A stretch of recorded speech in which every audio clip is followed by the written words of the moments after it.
The CEO refused to shake a humble single dad's hand, not knowing he owned 50% of her company. The marble floors of the company's headquarters reflected the morning sunlight as hundreds of employees gathered in the grand lobby to welcome their newly appointed CEO. Cameras flashed, executives stood in perfect rows, and everyone waited for the woman who had become the youngest CEO in the company's history.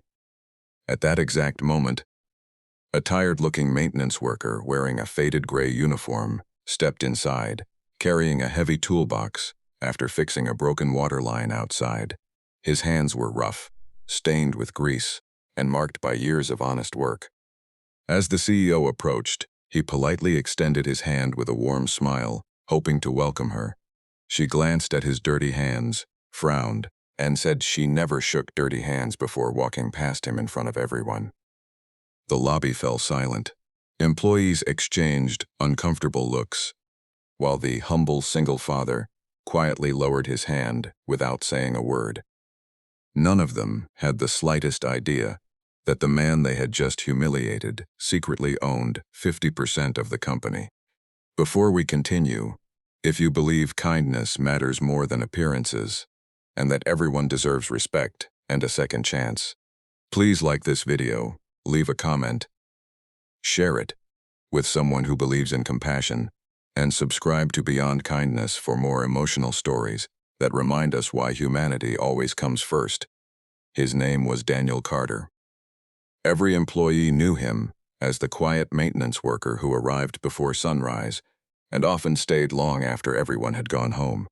Few people noticed that every evening, after finishing work, he rushed to pick up his 8-year-old daughter Lily from school. Since losing his wife to cancer 4 years earlier, Daniel had become both father and mother to the little girl.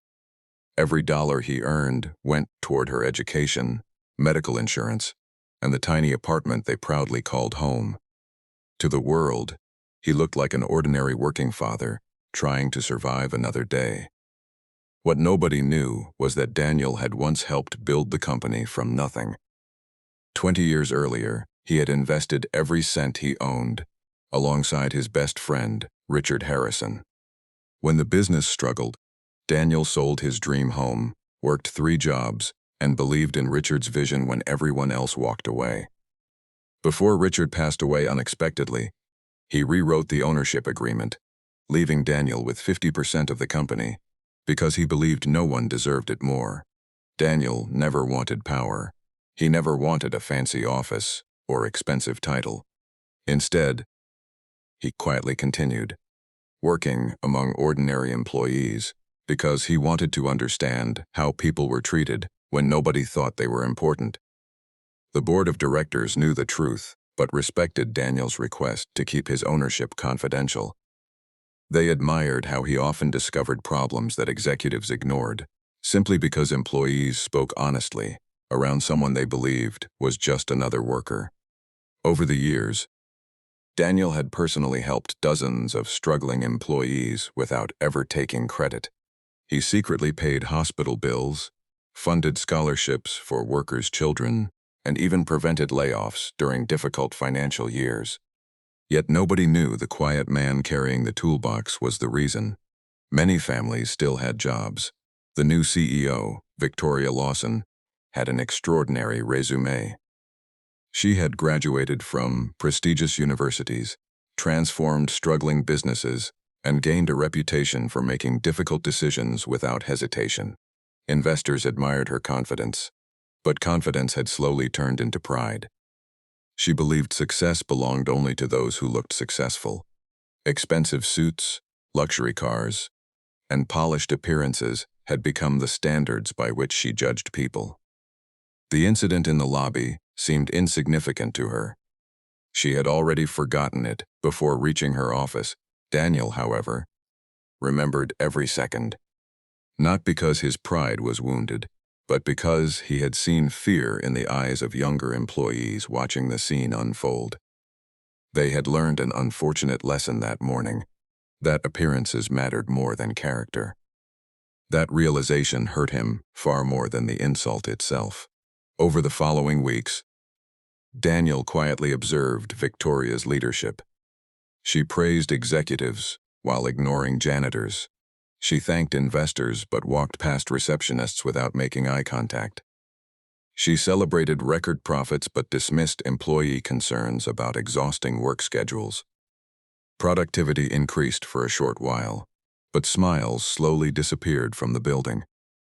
The company became more efficient, but far less human. One rainy evening, Daniel noticed a young intern crying alone near the parking garage. She had been publicly embarrassed during a meeting after making a simple mistake. Instead of walking away, Daniel offered her an umbrella and listened without judgment. He reminded her that everyone fails before they succeed and encouraged her not to give up on her dreams. The young woman smiled for the first time that day, unaware.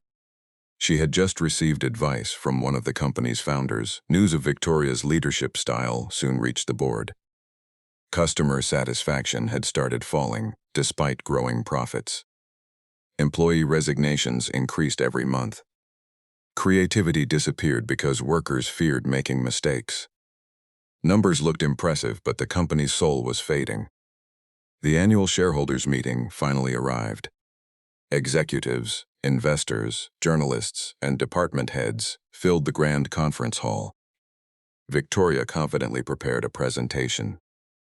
Celebrating her achievements, she believed the meeting would strengthen her reputation even further. As everyone took their seats, whispers spread through the room when Daniel entered, wearing the same maintenance uniform he always wore. Some security guards politely asked him whether he was lost. Several executives looked confused. Victoria noticed him from across the room and felt irritated that maintenance staff had entered such an important meeting. Before she could say anything, the chairman stood up and welcomed the company's largest shareholder. Every conversation stopped instantly. Cameras turned toward Daniel as the chairman respectfully invited him to sit beside the board of directors. The silence became almost unbearable. Victoria's confident expression slowly disappeared as she watched the humble maintenance worker take the seat reserved for the company's 50% owner. The chairman explained that Daniel Carter had chosen to live and work among ordinary employees for years because he believed true leadership could only be understood from the ground floor, not the top floor. He described Daniel's sacrifices, his generosity, and his decision to quietly protect thousands of employees without seeking recognition. One by one, board members shared stories of scholarships, emergency funds, and anonymous acts of kindness that had all been funded by Daniel himself. Victoria felt her heart sink. Suddenly, she remembered the morning she had refused his handshake. The memory became impossible to escape. She realized she had judged the most important person in the company solely because his hands carried the marks of honest labor. When Daniel finally stood to speak, the room expected anger. Instead, he spoke calmly about dignity. He explained that every person in the building, from the cleaner to the CEO, deserved equal respect because every role kept the company alive. Buildings could be constructed with steel and glass, but great companies were built with kindness, trust, and humility. Wealth, he said, never determined a person's value. Character always did. Many employees quietly wiped tears from their eyes. They finally understood why Daniel always greeted everyone with a smile and never acted superior despite his unimaginable wealth. Victoria stood before everyone and admitted she had failed the very people she was supposed to lead.